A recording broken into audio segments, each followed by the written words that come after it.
Oh my God, I'm in my room right now. This is so amazing. Nasa loob ako ng kwarto ko.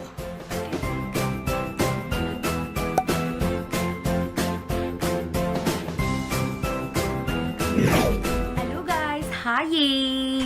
2. Yes, June 2 ngayon. And my situation is, masyadong napaaga yung visa processing namin. So, I have to go.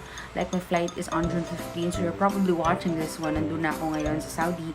And wala pa akong new uploads. Probably kasi nag-a-adjust pa ako sa new surroundings ko. But whatever. Today is June 2. Bukas bibisitahin namin yung kapatid ko sa Jensen kasi nag-i-intern na siya ngayon. So, June 3, babalik kami ng June 4 and June 5 is flight ko na pabalik ng Manila because June 6 is our, like, pinatawag na kami, yung official, pinatawag na kami sa Saudi recruitment office. So, I have a little span, like, small time lang to be with my family because I am not expecting na ganito kabilis yung nangyaring processing sa batch namin. So, I'm thankful kasi aalis na ako and I'm a bit sad kasi masyadong mabilis yung pangyayari. But whatever. Let's get right into the video and let's get started. You guys, as you can see on the title, this is going to be my, like, not really, let's just say story time about my, like, application kung saan ako nag-apply. I'm just gonna make it para lang sa mga bagong nanonood. I am actually a ex-abroad nurse. Nanggaling po ako sa Riyadh. Nagtrabaho ako, nag-nurse ako sa Riyadh ng year 2014 to 2017. Kakauwi ko lang po noong March 2, 2017. And then, I was working sa isang private clinic lang. You guys, when you say clinic, hindi yung kagaya dito sa Philippines na clinic, like doctor and like nag-check ng patient. Hindi. Kasi pag sinabi mong clinic doon sa labas ng bansa, para siyang maliit na hospital. Like, meron siyang ER, and then nag-a-accept sila ng emergency patient. Para lang siyang, hospital siya na maliit. Parang gano'n. I mean, nag-a-accept siya ng admission, pero nagsistay lang sila sa hospital like 3 to 4 hours, then nag-discharge lang. So, in other words, we don't accept like yung mga cases na super duper. Like for example, nagtae-tae lang ngayong araw. I'm sorry for the language. Nagtae-tae lang ngayong araw. Kukunin namin yan, i-hydrate like that. So, I'm a pedia nurse there and marami siyang, may pedia, may medical ward, surgery ward, may ganun-ganun din siya. Basta, I cannot explain to you kung, kasi before, pag nung narinig ko na sa clinic lang pala ako, and I was expecting like a clinic, like doctor, to-check up ng patient and then uuwi. May ganun na time, but may mga time na kailangan mo rin swiruhin yung pasyente. So, yun na yung nangyari sa akin. So, umuwi ako ng March 2, you guys, kasi since I'm working on a private hospital, hindi ganun kalakihan yung sahod ko. Although, malaki siya, I'll tell you, malaki siya kung mag-work ka dito sa Philippines, pero knowing that may mas tataas pa yung sahod ko, like, pagpapasok ako sa isang government hospital, nag-aim ako na pumasok sa isang government hospital. Before nung nag-work pa ako dun sa private hospital, narinig ko na it's better na meron kang 3 years experience before ka daw mapapasok sa government hospital. So, kaya nagstay ako ng 3 years doon sa private hospital, private clinic na pinapasukan ko.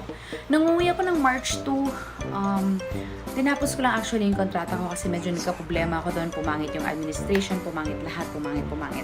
So, umuwi na ako. And then, gladly, nagkaroon ng delegation sa May 2. Nung May 2. When we say delegation, you guys, ito siya yung mga... When we say delegation, paano ko bang i-explain? Parang opening ng Ministry of Health sa Saudi Arabia na mag-hire ng nurses. And that time, they want to hire 500 nurses. Delegation ang tawag nila kapag may pumupunta dito sa Philippines na mga ibang lahi, like Egyptians, Syrian, para mag-interview sa mga nurses. So, here's the deal, you guys. Nung nandito pa lang ako at around April, nakita ko na sa Saudi Recruitment Office website na there will be a delegation on May 8 to 12. So, meaning, may naputol yung, ko, si Yam kasi nangungulit, tumatawag sa akin. Pasok! Po. Ayaw pala. Sumama kasi siya dito sa Cotabato din. Sinama siya ni Mama. Gusto siya ulit makita ni Mama. So, bumalik siya dito. So, Ano nga yung sinasabi ko? Yes, yung delegation. Meaning, may pupunta dito na mga ibang lahi to interview nurses para nga makakakuha sila ng 500 nurses sa government hospital doon sa Saudi bound. So, ganito ngayon.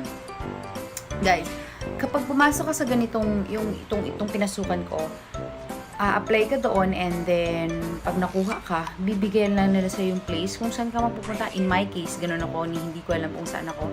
So, sasabihin lang yung place mo, then pagdating mo doon, ang rinig ko lang pagdating mo doon, saka kukunin ng employer mo and then malalaman mo blah blah blah. I really don't know the deal about that, but naririnig ko lang. So, hindi yun ang pag-uusapan natin yun. Ang pag-uusapan natin ngayon is paano ako, like, ano yung steps na ginawa ko. Kasi I have to do this right now, you guys, because mawawala to sa isip ko because I've done a lot of things, you guys, like, seriously. So, let's do it. Pag nakita nyo na sa SRO na merong delegation, ganito ang gagawin nyo, guys. Pupunta kayo ng Manila, pupunta kayo ng POEA. I believe Ortigas yun. I don't know, I'm not really sure. Basta POEA, nag-iisa lang yun siya sa Manila, you guys. You have to go there. And kung halimbawa na you don't know ano yung mga requirements na dadalhin nyo, nasa POEA, pwede kayong maghingi ng requirements doon, nurses bound to Saudi. Bibigyan kayo ng list of requirements. I don't know, this video is going to be long kung sasabihin ko pa yung requirements, but I think I'm just going to put the link, no, not the link, the requirements below na i-ready nyo, na ipapasa nyo. So, I'm gonna list the requirements below, you guys, while fresh pa siya sa isip ko. So, yun, meron na kayong requirements. Ang gagawin nyo, unang-una sa lahat is you have to register online sa poea.com. Magre-register kayo doon because you have to get your number. Was that sequence number? Or something number. Meron kayong reference number, I believe. Basta number, ganon. And then, pag meron na kayo nun, naka-register na kayo, pupunta kayo ng POEA para ipasa yon. Pagpasa nyo nun, guys, you have to put all of those requirements in a long cream folder. Nakaganon siya. And then, sa labas ng long cream folder nyo is ilalagay yung name nyo doon and then the number na nung nag-register kayo. So, as easy as that. Pagdating nyo doon, ipapasa nyo doon, bibigyan kayo ng mahiwagang orange card, you guys. The orange card will be your pass. Parang ticket nyo yun sa SRO, which is the Saudi Recruitment Office. Doon, papapasukin kayo kasi ibig sabihin nun parang meron kayong appointment na papasok kayo doon. Yun yung orange card na yun. So, sasabihin nun na pag nakuha mo yung card na yun, you can go home. In my case, tinext ako. Sabi, Miss Caroline Tresee, pwede ka nang pumunta ng SRO office sa May 8. Binigyan ako ng day. I think May 9. Binigyan niya ako ng day. Yung iba kong kasamahan, since late sila nagpasa, hindi na sila nag-wait ng text, pumunta na lang sila. So, bali ang nangyari, sabay-sabay na lang kami pumunta. Kasi medyo na-delay sila nagpasa kasi sa case nila, guys, wala silang NBI clearance that time. Hindi pa sila nakakuha ng NBI clearance. Pinasa lang nila and okay naman, kinuha naman yung paper nila. Binigyan naman sila ng orange card kasi ito follow na lang yung NBI clearance. So, ang nangyari is, hindi ako pumunta sa date ng schedule ko kasi sumabay na lang ako sa kanila. I think May 10 ako pumunta kasama sa kanila. You guys, pumunta na kami ng SRO. SRO is nasa Makati, 1873 BDO Plaza something. Makikita nyo naman yung address, you guys. Madali din siyang mahanap. At ibibigay din nila yung address sa inyo. Pagdating nyo doon, you have to go early. Like, 9 siya nag-open, pero nung dumating kami ng 8, marami ng pila. So, okay lang. At saka you guys, ma-accommodate naman kayo lahat kasi tatapusin nila sa araw na yon. So, papasok kayo, pipila kayo doon sa loob, pupunta na kayo ng SRO office doon sa taas kasi yun ang building na yon. Guys, doon ko lang nalaman na before pala, ang Saudi Recruitment Office is hindi pala nagpapa-exam noon. So, agad-agad daw yan, pinapa-process na lang daw agad. But now, everything changed. You have to take the examination and then the interview. The most crucial part pa, guys, is you will take the 20 items examination on that day and you have to pass 13 points. And then after that, you will know kung pasado ka or bagsak. Ganun siya ka-crucial. And then kung pasado ka, proceed ka kagad sa interview. And then after ng interview, signing of contract. Ganun, mangyayari siya agad on the same day. So, here's the deal, guys. I will tell you my case, okay? Pagdating namin doon, papers, sign, something, may pinagawa, ganyan. And then, kinategorize kami. Asang area ka? ER yung iba, ICU yung iba, OB yung iba, general ward yung iba. In my case, sabi ko, pedya ako. That time, you guys, ako lang yung pedya nurse at yung isa kong kasama is nursery nurse. So, we're like, dalawa lang tayo ate. Kami na lang yung hindi nabigyan ng questionnaire at kami na lang yung hindi na-categorize ng maayos. So, sabi nila, dito ka na lang kasi itong dito is ICU, NICU, lahat. So, NICU is nursery, is connected sa pedya. So, sabi niya dito na ako. And sabi ko, hindi ako pumayag na mag-take sa NICU kasi I was not exposed on a critical area unit. Like, ano na ba ngayon ang merong ano na ba mga gamit ngayon? Ano na ba? Hindi ko alam. So, I will not take the risk of taking that exam at hindi ko pa mapasa and I have to wait for the next delegation para Oh, by the way, you guys, pag nabagsak pala kayo sa delegation na to, you can take the exam again sa next delegation. Ganun lang yun. So, sabi ko, hindi ako dito sa ICU. Sabi ko, iba. So, nilagay ako sa general nursing. So, good. General nursing. Good. I will take the exam in general nursing. So, pinahintay kami, ganyan. Dito muna kami. Since hindi ako nakasali dun sa first na nag-exam, naghintay kami. Punta muna sa gilid. Guys, I'm telling you, you have to bring a little bit of like, magdala talaga kayo ng biskwit. Kasi that time, 5 a.m. pa lang kumain na kami. And then, hindi kami nakapag-exam until 3 p.m. At wala kaming kain. 5 a.m. to 3 p.m. Alam mo yung feeling ng nginig na yung kalamnan mo at wala ka nang naririnig kasi sobrang gutom na. Yun yung naramdaman ko, guys. And then I was like, I will take the examination now because I really want to eat. Yun na lang naisip ko, guys, yung gutom. Wala na akong pakina sa exam dahil sobrang gutom na ako. Nahihilo na ako that time. So, grabe yung experience na yun. So, eto na ngayon. We were going to take the exam. The examination was 20 items for, I think, 30 minutes. 20 items for 30 minutes. So, good. I was answering all the questions, like ABCD lang siya, and then after nung natapos ko na yung 20 items, I was reviewing my answers kasi bibilangin ko yung super sure, like 100% sure answers ko. I was like, whoa, 5 lang yung super sure ko. I have to take 13 points and 5 lang yung sure ko. So, I was like, my God, am I gonna pass? Like, hindi ko na sure yung iba. 5 lang yung super sure ko. On my exams, you guys, there are 4 sets. A, B, C, D pala yung exam. So, iba-iba siya. And then, per yung area mo, iba-iba yung exam. So, nung nasa general nursing ako, ang natanong sa akin is about decubitus ulcer, I forgot, universal precaution. It's like everything under the sun of your nursing life. Tatanungin sa'yo. So, yung kasamahan ko, meron siyang computations. May ganun, iba-iba talaga, guys, as in super. So, yun na, pinasa ko na, and wala na, naghintay na kami, upo kami for like 15 minutes. Umupo kami ng 15 minutes, and then lumabas si ate, yung Pinay lang doon na assistant ng ano. Meron siyang dalang folder na ganyan kakapal. Sabi niya, ang mga tatawagin ko, better luck next time. Parang, gutom na gutom kami dito, ganyan ka lang magsalita. So, ayun na, guys. Sinabi niyo yung apelyido, ganyan, better luck next time. Better luck next time. Better luck next time. Makita mo sa itsura ng mga kasamahan, parang, as in, tapos na. Ayun na yung kinintay mo doon. Better luck next time. Better luck next delegation na. Exit. Agad, alis. And then, natapos na si ate. Masaya na lahat. Siyempre, parang, at in, pasana kami, gano'n. And then, itong si ate talaga napasaway. Lumabas siya. Sabi niya, meron pa palang isa na naiwan. Ito, sinabi niya ng apelyido. Better luck next time din pala ate. Ate naman nag-iwan pa ng isa. Masaya na yun, actually, yung babae na yun kasi nang pinauwi niya. So, after noon, we were very, very happy and then proceed kaagad sa interview.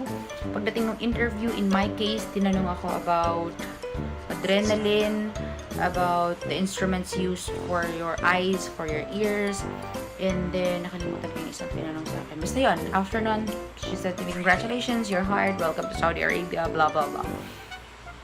Lumabas na ako, naghintay ako, binigyan kami ng offer of appointment, nakalagay na doon yung sahod mo. Oh, by the way, you guys, I will tell you, ang sahod pala sa government is, meron silang ibibigay na basic salary sa inyo, and then, plus mo doon yung 295 reals per year of experience mo. For example, ilang years ka nagtatrabaho? For example, 5 years ka nagtatrabaho.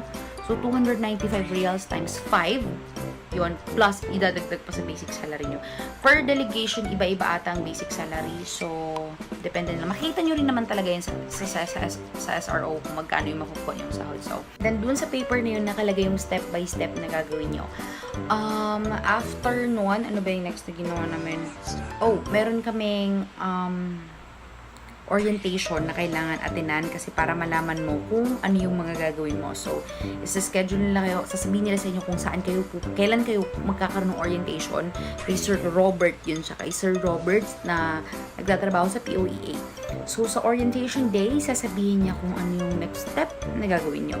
Ang sa maalala ko is ganito yung steps na ginawa namin, guys. I will help you as much as I could. So, sinabi niya is magme-medical. Sa pagme-medical exam, they will give you a list of clinics kung saan kayo pwedeng mag-medical. In our case, meron kaming malapit na clinic doon sa Santa Mesa lang. So, doon na kami nagpa-medical. After nun, you guys is after ng medical nyo, tatanungin nyo doon sa clinic mismo kung fit kayo. Kasi may times daw na unfit. Kasi kung fit kayo, you will take the vaccination. Pagka-take nyo ng vaccination, you guys, wag kayong pumunta the same day. Remember? For example, guys, fit kayo, and then you decided to get your vaccination tomorrow, pupunta kayo sa POEA the next day. Kasi ang gagawin daw nila, guys, is for example, nag-take kayo ng vaccination today, yung papers nyo will be forwarded to POEA ng hapon pa. So, the next day na lang kayo pumunta ng POEA. Ba't kayo pupunta ng POEA? Pupunta kayo ng POEA because i-check ni Sir Robert yung mga papers na kailangan, na nakasulat doon sa paper din na ibibigay niya sa inyo nung orientation kung kumpleto na ba kayo. I-check niya for validation. Sa papers na yun, you guys, kailangan meron na rin kayong POS. POS, P-E-O-S, are taken via online, and then pag na-take nyo na yun, may kukunin kayo na certificate. POS is parang pre-departure din, parang PDOS din yan siya. So, ipapasa nyo rin kay Sir Robert kasi parang nag-take na kayo ng POS certificate. Yung sa case namin, you guys, nagpa-schedule kami ng PDOS sa POEA mismo kasi merong schedule ng PDOS every 1 p.m. So, after namin nag-PDOS, kinuwad namin yung PDOS certificate namin, pinasa rin namin kay Sir Robert. Remember you guys, iba ang POS sa PDOS. So, yun yung pinasa namin. After doon, sinabihan niya na kami ng go signal na pumunta na kayo ng SRO tomorrow. Sa SRO, you guys, there are very, very important things na kailangan yung i-prepare na nakasulat din naman doon sa paper. Babanggitin ko na lang dito, importante na meron kayong PRC ID na lahat ng ito bagay. Ang una kong sasabihin na, guys, is naka-red ribbon. Naka-red ribbon dapat ang PRC ID nyo, ang board rating nyo, ang board certificate, ang diploma. Basta you guys, nakalagay yun siya doon sa inyong paper, nakasulat yan lahat, dapat naka-DFA authenticated. You guys, in our case, naka-red ribbon na yung aming PRC ID. Pero, may tanong kayo sa akin, if, for example, nag-renew kayo ng PRC nyo, syempre, yung old PRC nyo yung naka-red ribbon. Ang gagawin nyo lang, you guys, is yung new PRC ID nyo, pupunta kayo ngayon sa PRC para mag-certified true copy nung new PRC nyo, then i-attach nyo lang siya doon sa una yung red ribbon. Yun yung ginawa namin. So, ganito yung guys, pagdating namin sa SRO, marami final yung mga important papers, and then at the same time, you have to bring your original documents kasi ipapasa nyo din sa SRO. Ang mga babayaran dun, you guys, is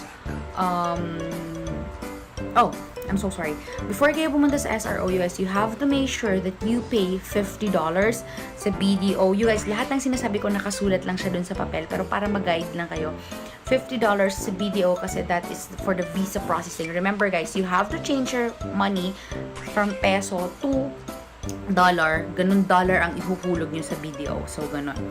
And then, sa case namin, hindi daw nagpapalit ng $50 lang ang Western Union, so you have to buy $100. So, ang ginawa namin is nag-$100 kami, and then nag-$50. Was it 50 or 25? Am I lying? I think it's 25, you guys. 25 or 50, ganon. Basta nakasulat yun sa papel, you guys. Nakalimutan ko na. And then yung resibo, guys, huwag nyong walain. Please lang, yung resibo ng video. Kasi ako natapon ko sa basurahan ang resibo ng video. At kahit maglupasay ka sa iyak at sabihin mong ma'am, bayad na talaga ako, hindi nila i-honor kasi kailangan nilang makita ang resibong yun. You have to make sure. And then you guys, for example, hindi make sure you guys that all of your papers are DFA authenticated, like naka-red ribbon siya. So mas mabuti before my delegation, gawin nyo na yung red ribbon kasi it will really take time. I really lost the paper, nakalimutan ko. If you have question about the documents, kung ano yung mga i-DFE, i-red ribbon, comment na lang kayo below. But kailangan nyo naka-prepare yun kasi you're given only 45 days to finish everything or else mapuputol yung ano mo, yung contract, not contract, or else like basta something na blacklist ka sa Saudi Arabia, ganun, pag hindi mo natapos, ganun eh, kasi under ka na sa kanila, parang pumayag ka na tanggapin yun, parang something na ganun. So much better asikasuhin nyo na lang yung red ribbon nyo, okay? So in our case, yung red ribbon namin, you guys, is naka-stamp na already kasi nga lumabas na kami before.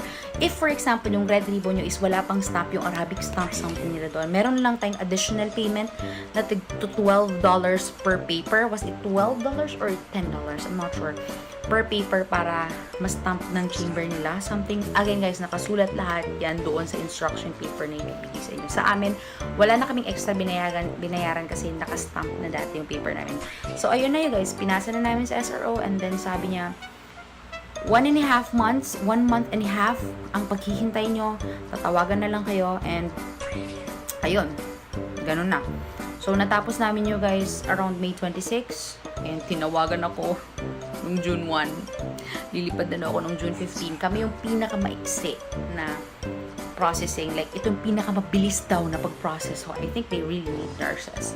So, after that, you guys, pinapabalik kami sa SRO ng June 6. And then, there are more further instructions. And I cannot tell you anything about that kasi hindi pa naman June 6 today. Hindi ko masasabi sa inyo kung ano pa yung gagawin. But, I am pretty sure na meron pang babayaran na around 6,000, 7,000-ish. Kasi yung mga processing fee, PhilHealth, OWA, ganun. May mga ganun pa kayong babayaran by that time. So, ganun lang. Oh, by the way, you guys, yung medical exam, nagbayad pala kami ng 4,500 and then for the measles, nagbayad ako ng, I think, 500. Yes. So, yun yung mga prepare nyo na money, okay? Yun din, yung $50 na, was it $50 or 25? I'm not sure. Na babayaran nyo sa visa processing and then kung hindi na, wala pang stamp yung inyong DFA authenticated na mga papers, may babayaran kayo na $12 each doon. So, kayo na lang mag-total. So, I cannot tell you anymore kasi nga hanggang doon lang yung journey ko. And I hope nakatulong ako sa inyo. Like, magkakaroon kayo ng idea kung paano, I don't know din kung kailan ng next delegation ng SRO, pero magiging like much better na mag-like kayo sa page ng SRO. And by the way, you guys, hindi lang ex-abroad ang tinatanggap nila.